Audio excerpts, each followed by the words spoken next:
We've been sold the idea that pH is all about diets, lemons, colored strips in your urine, and pure acidity or alkalinity.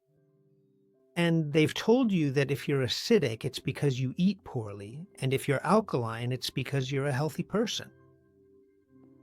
But it turns out this is a completely superficial view of chemistry, and I'd almost say it's like something from the first year of high school.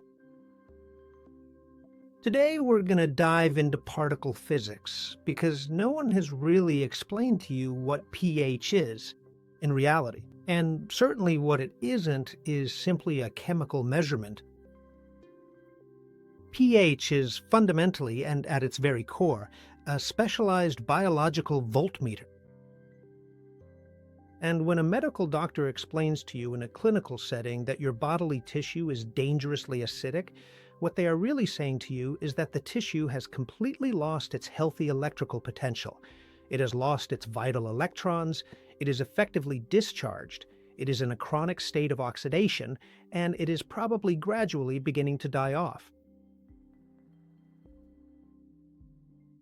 The process of oxidation is fundamentally the systematic theft of vital energy.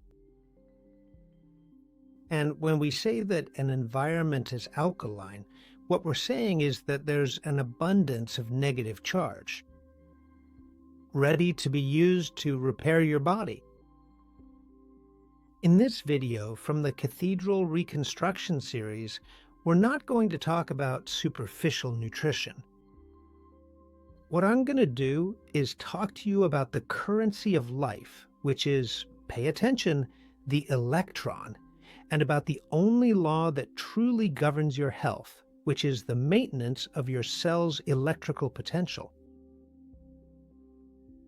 Because the difference between a healthy cell and a cancerous cell isn't the menu of the day. In other words, it's not what you're going to eat. It's their ability to maintain voltage in the face of acidity. Look at me closely.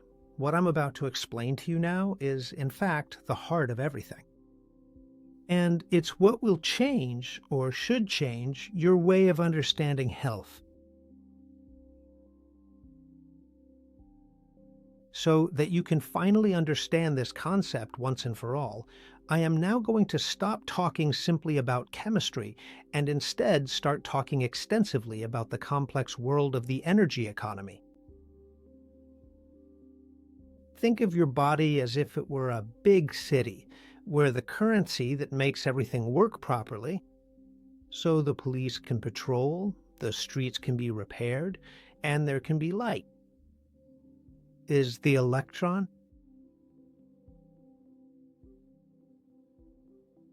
The energy of your life. But in this city, there are also thieves, the acid system. And the acid system? Basically, what it is an energy thief. And what is an acid system, you might ask? Well, the scientific definition of an acid system is that it's a system with an excess of protons. The proton is a positive charge, like a kind of hungry child who has only one obsession, stealing electrons. Wherever it goes, it steals energy, which, don't forget, is your currency for your cells to stabilize themselves. Think about a cell in your skin. It needs elasticity, and the structure that gives it that elasticity is collagen. When there is an excess of protons, those hungry thieves don't just look for loose electrons. No. What they do is steal them from the structure of the collagen itself. It loses stability, it twists, it oxidizes, and it becomes rigid. And this isn't just chemistry. This is the collagen in your skin becoming rigid, or what we normally call aging or wrinkles. See? Actually, it's the result of a theft of structural energy. It was left empty. An alkaline system is the complete opposite. It's a donor. Think of a food full of antioxidants, like a handful of blueberries or good olive oil. Those are electrons ready to be donated, and your body uses them like investment capital. It deposits them in a cellular bank account, let's call it that, so that, for example, a cell damaged by that theft of protons can make a new protein, or so that an antibody has enough negative charge to be able to attach to an invader. Alkalinity is having the electrical capital for your reconstruction. And that's why when a tissue becomes acidic, it gets inflamed and destroyed. This is a true electrical looting that happens at the microscopic level. Acidity is nothing more than the manifestation of that theft of electrons that is taking place. In fact, if it were a bit more,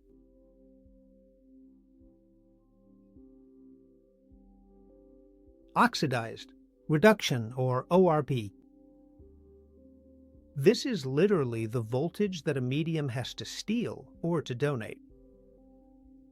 An acidic medium has an oxidation potential, meaning it's hungry to steal, and this is the catabolic state, the state of wear and tear par excellence. The electrical connection and the antenna. And on the other hand, you have the alkaline system, which is an energy donor. An alkaline system is a system rich in electrons. It's like having a bank account full of energy, ready to be used. It is basically in a state of reduction, and it's the opposite. To the oxidation state, it's the anabolic state, the state of repair. Well, now if we truly stop to talk about the biological cell itself, just think about this for a moment. Every single healthy cell in your body essentially functions as a tiny battery that maintains a constant negative charge. Inside, it's a charged battery that is in an alkaline state. And the difference between a healthy cell and one that starts to degenerate isn't the chemistry of what you take in other words, it's not what you eat, but the physics of the charge it maintains. That is, its ability to maintain voltage in the face of acidity. And that's why life occurs within such a ridiculously narrow range. Our blood, the river that gives life to the great city, can only move within a pH range of 7.35 to 7.45. If we fall below 7.35, we enter a state known as acidosis, and let me be clear, it puts you on the brink of death. And you might ask me, but why is that so catastrophic? And this is where physics meets biology. When that voltage, the pH, drops, the proteins in your body, which are the structures that do absolutely everything, simply become denatured. Think about your enzymes, your messengers, your antibodies. It's literally as if they melt. They lose their three-dimensional shape. And as a result, they lose their function. It's as if the voltage of the national grid dropped so much that all the appliances in the city started burning out at the same time. If that happens, the city goes into paralysis and electrical anarchy. The system shuts down. The concept of alkalinity is not just a new age fad or a simple health marketing gimmick. No, alkalinity is the fundamental physical and biological electrical condition necessary for the electricity in your body to flow properly, for your proteins to maintain their complex shape, and essentially for you, or all of us, to remain healthy and stay alive. And this is where we connect with what I told you in the third video about the Great Water Lie. Your DNA is not just a chemical code, it's an antenna. When the voltage drops due to acidity, not only does the structure collapse, but what happens is that the DNA antenna gets filled with noise. As I already mentioned, it's like trying to tune in to the health station with a radio that has no batteries. The command to heal, the command to repair, simply doesn't reach its destination clearly. That's why alkalinity is the physical and electrical condition necessary for your body's electricity to flow, so that your proteins can maintain their shape. And above all, so that your DNA can tune in to the frequency of life. Now, you already know that voltage is the key, and this brings us to another truth I already told you in the previous script when I was talking to you about the doshas of LA. Batteries are the same. There are bodies that lose voltage very quickly, others that overheat, and others that simply accumulate and stagnate it. But before we take a closer look at how to effectively manage your own personal internal battery, let us first see exactly how the human body manages to prevent this dangerous electrical catastrophe from happening to us all the time.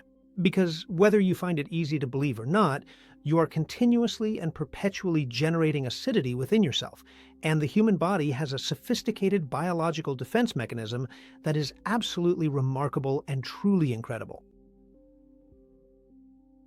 You've already understood that acidity is a theft of electrons, and that this electrical catastrophe melts your structures.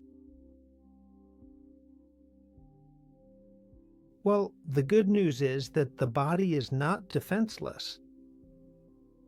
It doesn't allow that electrical energy to happen all the time. And in fact, you are producing metabolic acids, specifically lactic acid and carbonic acid, all the time, just by being alive and breathing. And it has an incredible defense plan. Your first line of defense against that electrical looting is the buffer systems.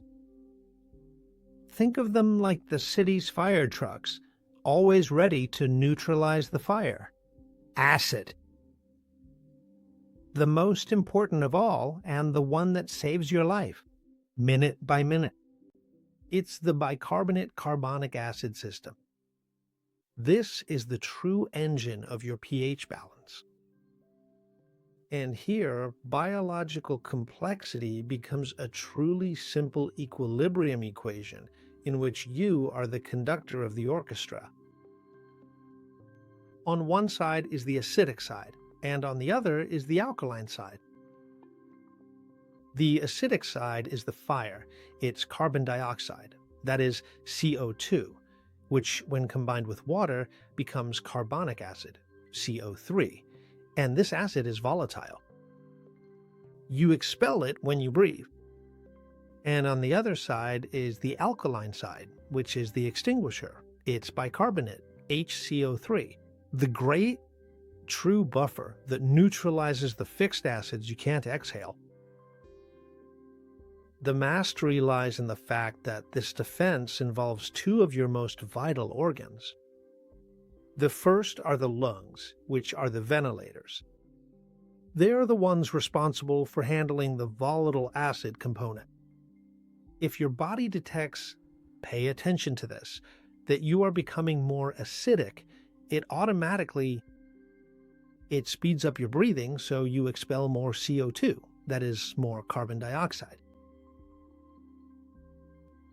It is essentially like your immediate and highly effective method of expelling and eliminating the excessive metabolic acid load through the chimney.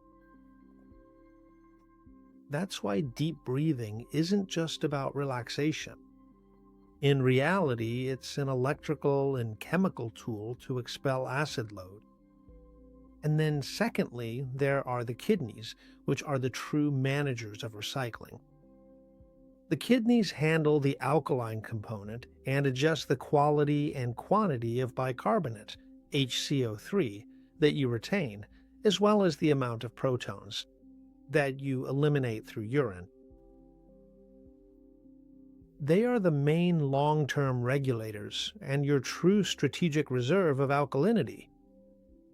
However, these buffer systems, these shock absorbers, need raw materials to function, And those raw materials are precisely the minerals that I have mentioned to you so many times before in this series, the salts or electrolytes. Without those essential hydrants, the emergency fire trucks simply have no water available to effectively put out the dangerous fire. But here comes something interesting. The true jewel of your defense system, the one that connects this script with the voltage of minus 90 millivolts I mentioned in previous scripts, is the sodium-potassium pump. Many people think that all this pump does is move salts, and that's a big mistake. Its most vital function is purely electrical. It acts as your cellular power generator. Its job, it is truly tireless because it keeps the inside of your cell at a constant voltage, which is ideally considered to be minus 90 millivolts. And how does it do that? It creates a gradient, pumping out 3 sodium ions for every 2 potassium ions it brings in, and generates an imbalance. This constant imbalance, thank you, is what generates the electrical tension that keeps you alive. Secondly, by expelling acidity. In order to successfully achieve and maintain that specific negative voltage within the alkaline interior, the cell must continuously and actively expel its internal positive protons to the outside environment, and the sodium-potassium pump is acting essentially as the primary molecular gatekeeper that ensures those unwanted energy-draining thieves do not flood back into the inside. Here comes the key to degeneration. When your pump fails due to a lack of minerals, its fuel, which I mentioned earlier, or because of a lack of light or from stress that overloads it, it simply breaks down, voltage drops, and protons then begin to flood the inside of the cell. The voltage plummets from minus 90 millivolts to minus 20 millivolts. Second, a great internal acidity is triggered, and at this moment, because at that moment the cell becomes acidic inside. And third, the possible Warburg effect, which means that an acidic cell at that low voltage is a cell that, by physics, stops breathing oxygen and starts fermenting sugar. Fermentation ends up producing even more lactic acid and lowering the voltage in a vicious cycle. That is the origin of degeneration. And here I want to pause for a moment. I want to give a name and surname to the brilliant mind who discovered this. Thank you. This electrical catastrophe, Otto Warburg. This man was a German scientist who won the Nobel Prize in 1931 for his research on how cells breathe. Warburg was not just a chemist. He was an old-school biophysicist who perfectly understood that life is electricity. And what he discovered, which, by the way, is still the foundation of oncology today, is precisely what I'm about to tell you. He observed and meticulously noted that while a healthy cell thrives on a plentiful supply of oxygen and uses it to metabolize and generate energy very efficiently, which, by the way, is scientifically called oxidative respiration, diseased or degenerate cancer cells, or, to put it clearly, cancer cells change their behavior and stop using oxygen, becoming addicted to fermenting sugar, a process that is much faster, but also much dirtier and, above all, more acidic. What's fascinating is that these cells do this even when, thank you, they still have oxygen available, and this is where the connection to our video comes in. Warburg described it as a chemical phenomenon. However, today we know, thanks to the concept of voltage, that the cause of this change is not chemical, it is purely electrical. A cell at minus 20 millivolts no longer has enough energy to push oxygen into its engine, which is the mitochondria. By the way, I'll talk to you about that in a few minutes. It is so discharged, so flooded with acidity, that its only option for survival is desperate fermentation. This becomes like the cell's escape in response to the drop in its voltage.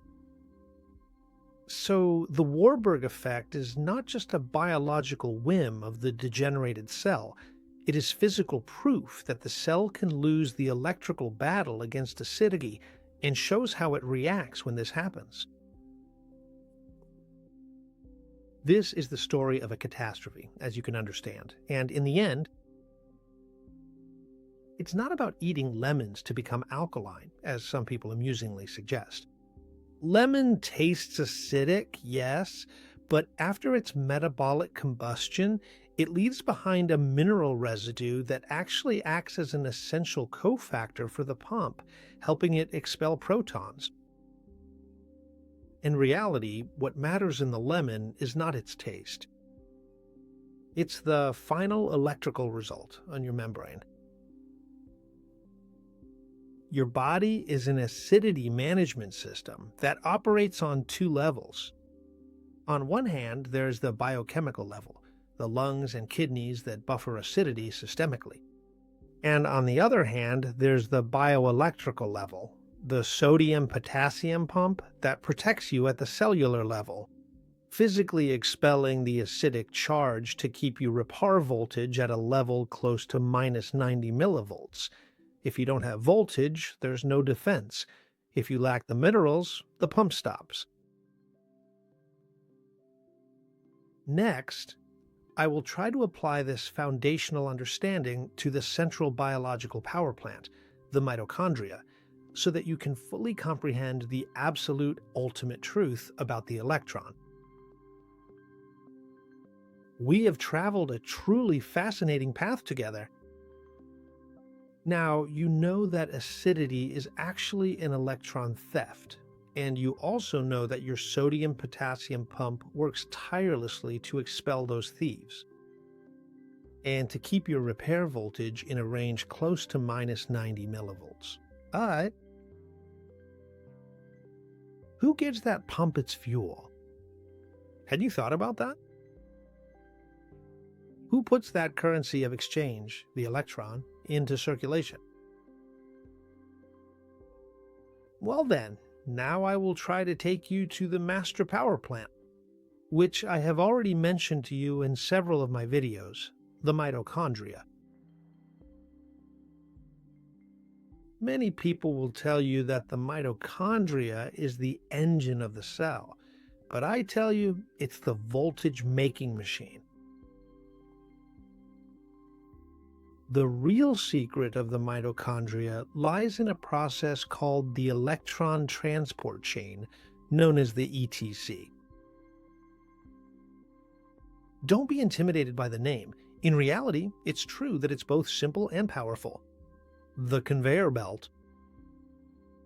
Try to imagine a massive, complex conveyor belt working tirelessly inside the mitochondria.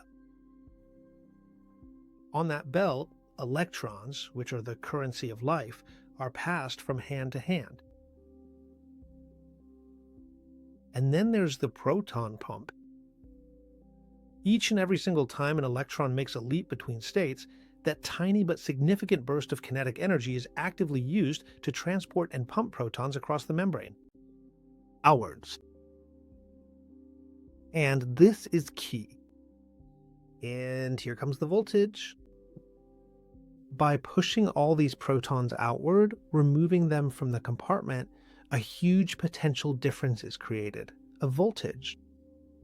And when those protons, which are under pressure, come back in, they do so by spinning a small turbine, which produces the famous ATP energy I've mentioned to you several times on various occasions, and it's what we actually feed on. The most important point is this.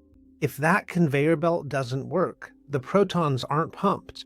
And if they're not pumped, what do you think happens? They accumulate, the voltage collapses, and the internal acidity rises to critical levels. Acidity, as you can see, is essentially a failure of the mitochondria to manage protons properly. It's the consequence of the voltage-making machine simply getting stuck. Well, now, I am actually going to take it just a little bit deeper and more thoroughly for you right now. Do you remember that in the third script about the Great Water Lie, we talked about water?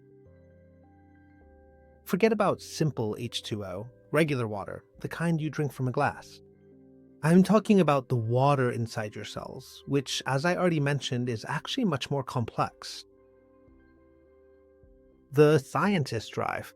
Gerald Pollack showed that water, when in contact with biological surfaces like your cell membranes, forms a special layer, which he called exclusion zone, or EZ. Water, or H3O2. This easy water is what is known as the fourth phase of water, and it has an amazing property. It is negatively charged. I told you about this. So think of structured water as a tiny liquid battery that coats all your cells. And this negative charge that the water has next to the membrane is what passively helps maintain the inside of the cell. Alkaline and with anti-high voltage, even before the sodium-potassium pump has to activate. And what do you think charges this battery?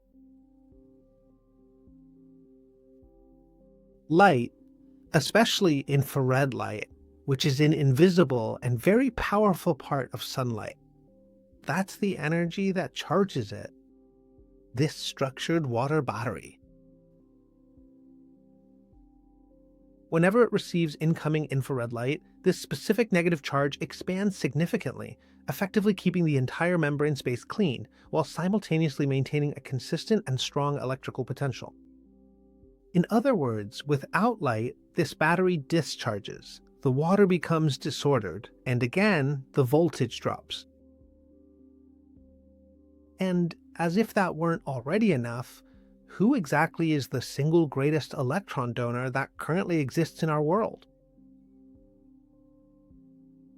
The Earth! When you do earthing, or when you connect to the Earth, as I mentioned in previous scripts, for example by walking barefoot, which is one way, you are literally connecting your body to the most stable source of electrons. That exists. This is like plugging your cell battery into the planetary charger to recharge the electrons you lost in the daily battle against acidity and oxidation. So the problem of acidity has never been just your diet. It's very important that you keep this in mind. The first is a mitochondrial failure, when the conveyor belt stops and doesn't pump. Protons out.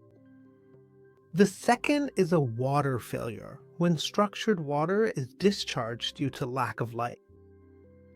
And the third is a maintenance failure, when the sodium-potassium pump runs out of fuel, that is, out of minerals, the electrolytes, to get rid of the remaining thieves.